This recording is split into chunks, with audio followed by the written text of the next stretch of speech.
On gas, Australian households are about to come under more pressure, as we know. Gas prices set to rise probably around 20%, depending on where you live, from next month. Now, I mentioned my own provider, Momentum, jacking up my bill by an estimated $88 a year.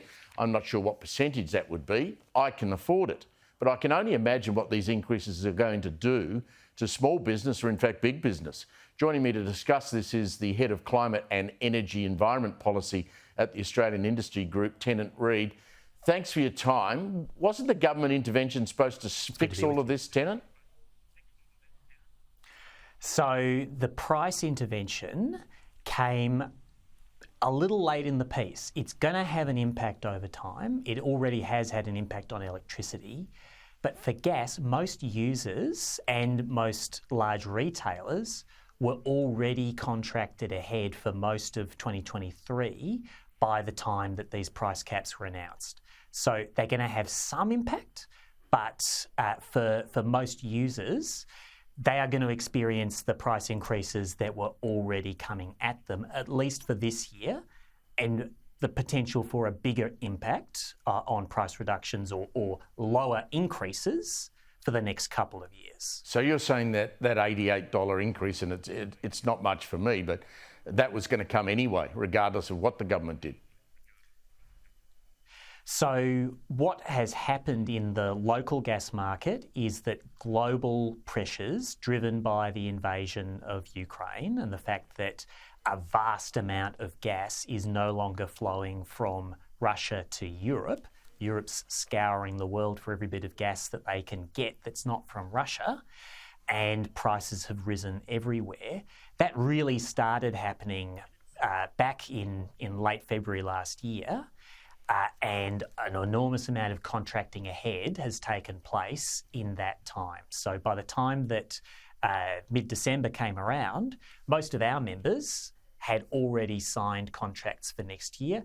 Pretty awful contracts, I've got to say, like multiples of the previous prices they were paying.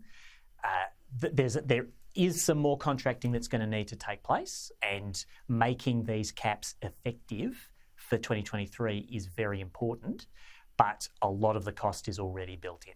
Tennant, where I get really confused on all of this is if you put more gas into the system, that would hold the price down eventually, would it not? So the problem here is that the system we're talking about is not the eastern half of Australia. It's the totality of the global LNG market that we are so tightly plugged into through our very large, very important exports out of Gladstone. So yes, the global supply-demand balance is a big part of the reason why prices are so high.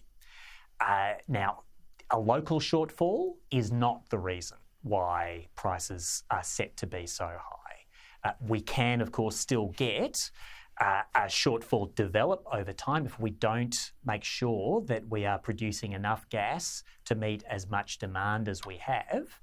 We can make things even worse for ourselves, but the price pressures are largely coming from a global imbalance. So how do your members, how does big business strike a budget? How do they work out what they're going to actually be paying for things like gas and electricity?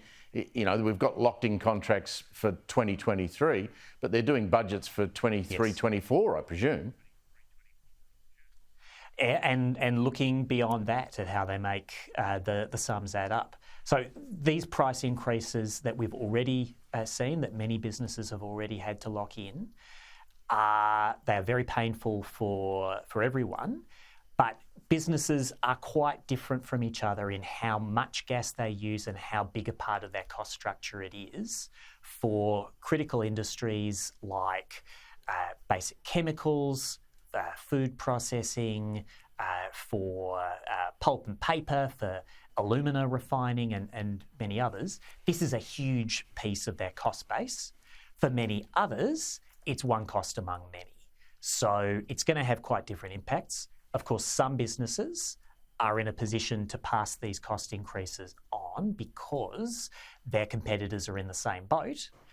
Others, depending on who they're competing with and when their contracts are up, are not able to pass those costs on. That's good for their customers, but it means that those businesses will be under a special pressure. And we have been hearing over the past 6 months from businesses all across the economy who are deeply worried about their competitiveness and their ability to stay afloat amidst these price increases. So the do you intervention think is going to help. Do you think the government's going to undo? Do you think the government's going to have to go back and relook at this? So I think we need to keep in mind that the intervention was only announced a month ago.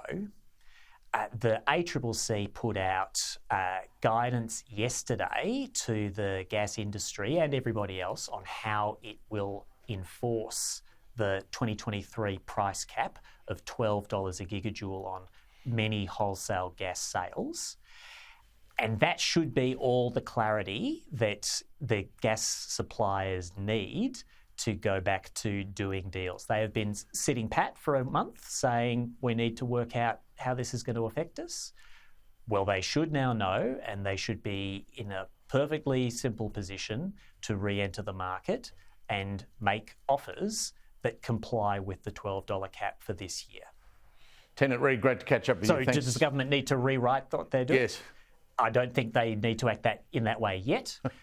We need to make what they have announced work. Well, it's a mess that they've created. It's their own mess, and we're the ones that are going to be the ones that have to pay. Tennant Reid, thank you very much for your time.